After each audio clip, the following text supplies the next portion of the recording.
பிரியமானவர்களே, கர்த்தர் நல்லவர். இந்த நாள் கர்த்தர் உண்டு பண்ணின நாள். இதில் நாம் மகிழ்ந்து களி கூறுவோம். ஆண்டவராகிய இயேசு கிறிஸ்துவின் நாமத்தினால இந்த நல்ல சத்தியங்களை கேட்கும்படியாக நான் உங்களை வாழ்த்தி ஆசிர்வதிக்கிறேன். இந்த புது வருஷத்தில் இந்த மாதம் தொடங்கி 15-20 நாட்களுக்குள்ளாக நம்ம வந்திருக்கிறோம். ஒவ்வொரு நாளும் எப்படி இந்த வருஷம் முழுவதும் நம்ம வெற்றியை அனுபவிக்கிறது அப்படிங்கிற சத்தியத்தை தான் கற்று வரணும். பாருங்க, வருஷத்தின் துவக்கத்திலேயே வெற்றிக்கான ரகசியங்களை நாம் கற்றுக்கொள்ளும் பொழுது அது இந்த வருஷத்துல நம்ம அடையாம இருக்கிற நன்மைகள் எல்லாம், இவ்வளோ நாள் பெண்டிங் இருக்கிற ஒவ்வொரு ஆசீர்வாதங்களையும் நன்மைகளையும் நாம் பெற்றுக்கொள்வதற்கு இந்த சத்தியங்கள் எல்லாம் ரொம்ப உதவியா இருக்கும்னு நான் நம்புறேன், விசுவாசிக்கிறேன். இந்த வேதத்துல சொல்லப்பட்ட கர்த்தருடைய வார்த்தைகளை நாம் ஒவ்வொரு நாளும் கருத்தாக கையாளும் பொழுது நம்ம வாழ்க்கையில நிச்சயமாகவே ஆசீர்வாதத்தை பெற்றுக்கொள்ளுவோம் என்பதுல எந்த விதமான சந்தேகமும் கிடையாது. எப்படி நம்ம இன்னைக்கு அந்த ஆசீர்வாதங்களை அனுபவிக்கிறதுங்கிறது தான் இன்றைக்கு நாம் கற்றுக்கொள்ள போறோம். பாருங்க, வசனங்களை எடுத்து, வாக்குத்தத்தங்களை எடுத்து ஒவ்வொரு நாளும் அதை நம்ம மனதுக்குள்ள, நம்ம இருதயத்துக்குள்ள கொண்டு போகணும். பாருங்க, சும்மா பைபிள் படிக்கிறதோட நின்று விடாதபடி அந்த வார்த்தைகளை எடுத்து வாக்குத்தத்தங்களை நாம் ஜெபமாக அறிக்கை பண்ணணும். பாருங்க, ஜெபத்துல நம்ம அழுகிறதும் புலம்புறதுமா இல்லாதபடி வார்த்தைகளை வைத்து, கர்த்தாவே நீர் இப்படி சொல்லி இருக்கிறீர், நீரே என் பரிகாரி என்று சொல்லி இருக்கிறீர், அவருடைய தழும்புகளால் குணமாகிறோம்னு நீங்க சொல்லியிருக்கீங்க, அதனால நான் சுகமாகிறேன் இயேசுவின் நாமத்தினால.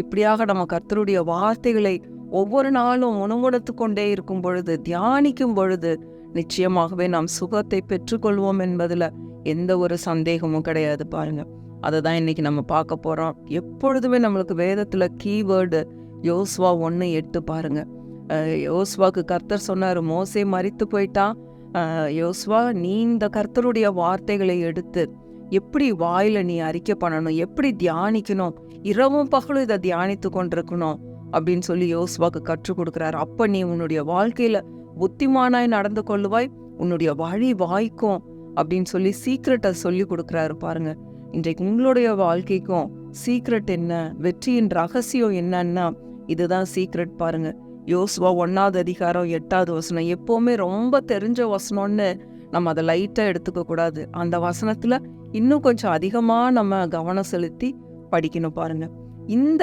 நியாயப்பிரமாண புஸ்தகம், யோசுவா 1:8, இந்த நியாயப்பிரமாண புஸ்தகம் உன் வாயை விட்டு பிரியாதிருப்பதாக, இதில் எழுதியிருக்கிறவைகளின்படி எல்லாம் நீ செய்ய கவனமாயிருக்கும்படி இரவும் பகலும் அதை தியானித்து கொண்டிருப்பாயாக.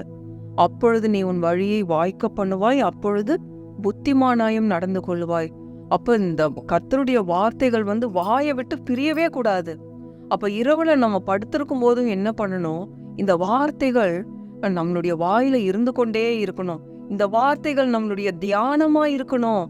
அதுதான் சங்கீதக்காரன்னு சொல்றாங்க, இந்த வார்த்தைகள் என்னுடைய தியானமா இருக்கணும், இதுவே நம்மளுடைய ஜெபமா இருக்கணும். பாருங்க, அடுத்தது சங்கீதம் 1:1. நம்ம எல்லாருக்கும் தெரிஞ்ச சங்கீதம் தான். சண்டே கிளாஸ்ல இருந்து நம்ம எல்லாரும் எத்தனையோ ஆண்டுகளா படிக்கிறது. பாருங்க, வெற்றிக்கான ரகசியம் பாருங்க.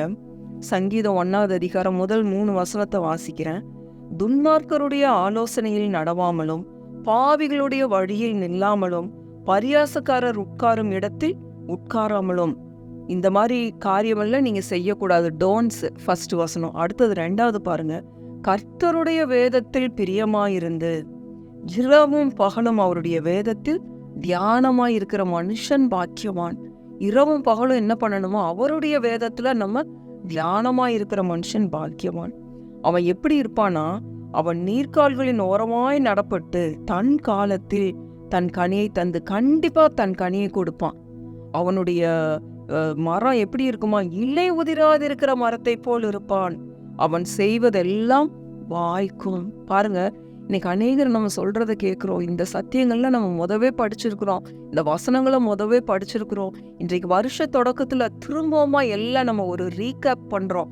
வாக்கு தத்தங்கள் இந்த வருஷம் எடுத்து இரவும் பகலும் நம்ம தியானித்து, பிள்ளைகளை பெற தாமதப்படுறவங்க இந்த வருஷத்துல துரிதமாக நம்ம பிள்ளைகளை பெற்றுக்கொள்ளணும். வாழ்க்கையில கஷ்டத்துல கடன்ல இருக்கிறவங்க கஷ்டம் கடன்களை தாண்டி ஒரு செழிப்புள்ள நிலைமைக்கு வரணும், கஷ்டப்படாத ஒரு நிலைமைக்கு வரணும். பாருங்க, இது அடிச்சுக்கோ பிடிச்சிக்கோன்னு கையுக்கும் வாய்க்கும் அப்படிங்கிற நிலைமை போய் ஒரு நல்ல பரிபூர்ணமான ஜீவியம் நம்ம வாழணும் அப்படின்னா அதுக்கு நம்ம கர்த்தருடைய வார்த்தைகளை எடுத்து, கர்த்தாவே நீர் இப்படி சொல்லி இருக்கிறீர், இப்படிதான் என்னுடைய வாழ்க்கையில நடக்கும் அப்படின்னு சொல்லி நம்ம சொல்லணும். இரவும் பகலும் இந்த வார்த்தைகள் நம்ம வாயை விட்டு பிரியக்கூடாது. பாருங்க, உபாகம் 28 நம்ம படிக்கிறோம் பாருங்க. ஃபர்ஸ்ட் 14 வசனங்கள் ஆசீர்வாதமான வசனங்கள் தான். எப்படியெல்லாம் வாக்கு தத்தங்களை நம்ம சொல்லணும்னு பாருங்க. ஒவ்வொரு நாளும் தூங்கி எழுந்த உடனே நம்ம வாயிலிருந்து இந்த வார்த்தைகள் போகவே கூடாது. முதல் வசனத்துல பாருங்க, கர்த்தர் உன் தேவனாகிய கர்த்தர் பூமியில் உள்ள சகல ஜாதிகளிலும் உன்னை மேன்மையாக வைப்பார். கர்த்தாவே என்ன மேன்மையா வைப்பான்னு சொல்லியிருக்கீங்க. நான் அவமானப்பட்டு போக மாட்டேன், நான் வெட்கப்பட்டு போக மாட்டேன். அடுத்த வசனம் பார்த்தா, உன் தேவனாகிய கர்த்தரின் சத்தத்துக்கு செவி கொடுக்கும் பொழுது இப்பொழுது சொல்லப்படும் ஆசீர்வாதங்கள் எல்லாம் உனக்கு பலிக்கும். என்ன ஆசீர்வாதம்? நீ பட்டணத்திலும் ஆசீர்வதிக்கப்பட்டிருப்பாய், வெளியிலும் ஆசீர்வதிக்கப்பட்டிருப்பாய். கர்த்தாவே நீங்க இப்படி சொல்லியிருக்கீங்க, நான் பட்டணத்திலும் ஆசீர்வதிக்கப்பட்டிருப்பேன், வெளியிலும் ஆசீர்வதிக்கப்பட்டிருப்பேன். இன்னும் பின்னாடி போக போக ஏற்ற காலத்தில் உன் தேசத்தில் மழை பெய்யும், உன் கூடையில உன்னுடைய தொட்டியில மா குறையாது, என்ன குறையாது, உன் கைகளின் பிரயாசத்தை நீ சாப்பிடுவாய். இப்படியெல்லாம் நீங்க சொல்லியிருக்கீங்க ஆண்டவரே. இந்த வசனம் எல்லாம் என்னுடைய வாழ்க்கையில நிறைவேறுது. படுத்துக்கிட்டு தூக்கம் வரலனா இந்த வார்த்தைகள் எல்லாம் சொல்லிக்கிட்டே இருங்க. நீ கீழாக மாட்ட, நீ மேலாவன்னு சொல்லியிருக்கீங்க, நீ வாளாக மாட்ட, நீ தலையாவன்னு சொல்லியிருக்கீங்க ஆண்டவரே. நன்றி கர்த்தாவே, இதெல்லாம் என்னுடைய வாழ்க்கையில நிறைவேறதுக்காக ஸ்தோத்திரம். இப்படிதான் நம்மளுடைய ஜெபம் இருக்கணும். பாருங்க, இன்னும் சத்துருக்களை குறித்து பயப்படுறவங்க உனக்கு விரோதமாய் ஒரு வழியா வருவாங்க, 7 வழியாய் உங்ககிட்ட இருந்து ஓடி போயிடுவாங்கன்னு உங்க வார்த்தை சொல்லியிருக்கீங்க ஆண்டவரே. இப்படிப்பட்ட வார்த்தைகளை நம்ம ஒவ்வொரு நாளும் எடுத்து தியானிக்கணும். பாருங்க, இன்னும் ரொம்ப முக்கியமான வசனம் பாருங்க, உன்னுடைய கைகளின் பிரயாசத்தை நீ சாப்பிடுவாய். 8வது வசனம், கர்த்தர் உபாகம் 28:8, கர்த்தர் உன் களஞ்சியங்களிலும் நீ கையிடும் எல்லா வேளையிலும் உனக்கு ஆசீர்வாதம் கட்டளையிடுவார்.